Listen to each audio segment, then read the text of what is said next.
¿Qué tal? Muy buenos días. Iniciamos una nueva materia con ustedes y se trata de teoría de la enseñanza. Esta es la sesión número 1. Por tanto, les recuerdo como siempre, hay que tomar por favor apuntes para enviarlos en conjunto con las actividades. A menudo se critica al sistema educativo por poner mucho énfasis en materias que se consideran poco relevantes y a la vez omitir contenidos esenciales. Por ejemplo, se puede pensar que las novelas que son de obligada lectura en los institutos no logran conectar bien con los jóvenes alumnos, al ser antiguos y no estar ambientados en el presente. Este tipo de críticas se conectan con una de las teorías más importantes de la psicología constructivista, la teoría del aprendizaje significativo de David Ausubel. David Paul Ausubel fue un psicólogo y pedagogo nacido en el 1918 que llegó a convertirse, en uno de los grandes referentes de la psicología constructivista.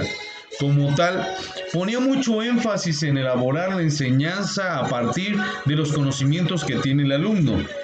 Es decir, que el primer paso en la tarea de enseñar debía ser averiguar lo que sabe el estudiante para así conocer la lógica que hay detrás de su modo de pensar y actuar en consecuencia. De este modo, para Ausubel, la enseñanza era un proceso por el cual se ayuda al estudiante a que siga aumentando y perfeccionando el conocimiento que ya tiene. En vez de imponerle un temario que debe ser memorizado, la educación no podía ser una transmisión de datos unilateral. El aprendizaje significativo. La idea de aprendizaje significativo con la que trabajó Ausubel es la siguiente. El conocimiento verdadero solo puede nacer cuando los nuevos contenidos tienen un significado a la luz de los conocimientos que ya se tienen. Es decir, que para el estudiante deben de ser significativos, les debe de importar aprender eso. Es decir, que aprender significa que los nuevos aprendizajes conectan con los anteriores, no porque sea lo mismo, sino porque tienen que ver con estos de un modo que se crea un nuevo significado. Por eso el conocimiento nuevo encaja en el conocimiento viejo, pero este último a la vez se ve reconfigurado por el primero. Es decir, que ni el nuevo aprendizaje es asimilado del modo literal en el que consta en los planes de estudio, ni el viejo conocimiento queda inalterado. A su vez, la nueva información asimilada hace que los conocimientos previos sean más estables y completos.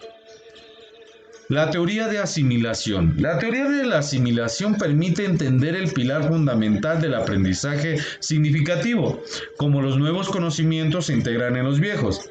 La asimilación ocurre cuando una nueva información es integrada en una estructura cognitiva más general, de modo que hay una continuidad entre ellas y la una y la otra sirven como expansión.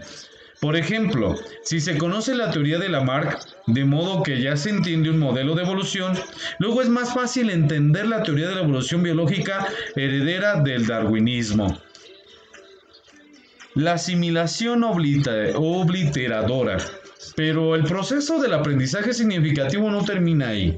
Al principio, cada vez que se quiera recordar la información nueva, se podrá hacer como si ésta fuese una entidad separada del marco cognitivo más general en el que se encuentra integrada. Sin embargo, con el paso del tiempo, ambos contenidos se funden en uno solo, de modo que ya no se puede evocar solamente uno entendiéndolo como una entidad separada de la otra. En cierto modo, el conocimiento nuevo que se aprendió al principio queda olvidado como tal, y en su lugar aparece un conjunto de información que es cualitativamente diferente. Este proceso de olvido es llamado por Ausubel asimilación obliteradora. Para entender mejor el concepto de aprendizaje significativo de David Ausubel, puede ayudar a saber en qué consiste una versión opuesta, el aprendizaje mecánico. también llamado aprendizaje memorístico por este mismo investigador. Se trata de un concepto muy vinculado al aprendizaje pasivo, tradicional, que muchas veces se produce incluso de manera no intencionada a causa de la simple exposición a conceptos repetidos que van dejando su marca en nuestro cerebro. Este aprendizaje memorístico, que son los nuevos contenidos, se van acumulando en la memoria sin quedar vinculados a los viejos conocimientos por medio de la significación. Esta clase de aprendizaje se diferencia del aprendizaje significativo no solo porque no ayude a expandir el conocimiento real, sino porque además la nueva información es más volátil y fácil de olvidar.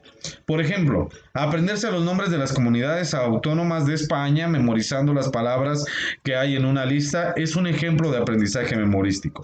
Sin embargo, el aprendizaje mecánico no es inútil del todo, sino que tiene cierto sentido en ciertas etapas de desarrollo para aprender ciertos datos. Por ejemplo, cuando estamos aprendiendo a leer y a escribir. Sin embargo, es insuficiente para llegar a generar conocimiento complejo y elaborado. Los tipos de aprendizaje significativo pueden ser variados. El aprendizaje significativo se opone al tipo anterior, fundamentalmente porque para que se produzca es necesario buscar de forma activa una vinculación personal entre los contenidos que aprendemos y aquellos que ya habíamos aprendido. Ahora bien, en este proceso hay espacio para encontrar diferentes matices. David Ausubel distingue entre tres clases de aprendizaje significativo. El aprendizaje de representaciones. Se trata de la forma más básica de aprendizaje. En ella, la persona otorga significado a símbolos asociándolos a aquella parte concreta y objetiva de la realidad a la que hacen referencia, recurriendo a conceptos fácilmente disponibles. Aprendizaje de conceptos. Este tipo de aprendizaje significativo es parecido al anterior y se apoya en él para existir, de modo que ambos se complementan y encajan entre sí. Sin embargo, hay una diferencia entre ambos. En el aprendizaje de conceptos, en vez de asociarse un símbolo a un objeto concreto y objetivo, se relaciona con una idea abstracta, algo que en la mayoría de los casos tiene un significado muy personal, accesible solo a partir de nuestras propias experiencias personales, algo que hemos vivido nosotros y nadie más. Por ejemplo, para llegar a interiorizar la idea de lo que es una hiena, es necesario desarrollar una idea de hienidad que permita diferenciar a estos animales de los perros, los leones, entre otras cosas. Si con anterioridad hemos visto una hiena en un documental, pero no la podemos diferenciar de un perro grande, ese concepto no existirá, mientras que una persona familiarizada con los perros probablemente sí se dará cuenta de esas diferencias anatómicas y comportamentales significativas, y será capaz de crear ese concepto como una categoría aparte de la de los perros. El aprendizaje de proposiciones. En este aprendizaje el conocimiento surge de la combinación lógica de conceptos, por eso constituye la forma de aprendizaje significativo más elaborada y a partir de ella se es capaz de realizar apreciaciones científicas, matemáticas y filosóficas muy completas. Como es un tipo de aprendizaje que demanda más esfuerzos, se realiza de modo voluntario y consciente. Por supuesto, se sirve de los dos anteriores tipos de aprendizaje significativo. ¿Qué vamos a hacer el día de hoy? Aparte de los apuntes, vamos a investigar y hacer una reflexión escrita del tema la lógica instruccional. Investiguemos su concepto, investiguemos qué ventajas y desventajas se encuentran al utilizarlas en un aula y envíamelo en una cuartilla, por favor, obviamente con una portada para identificar tu nombre. Que tengas un excelente sábado. Gracias por estar conmigo.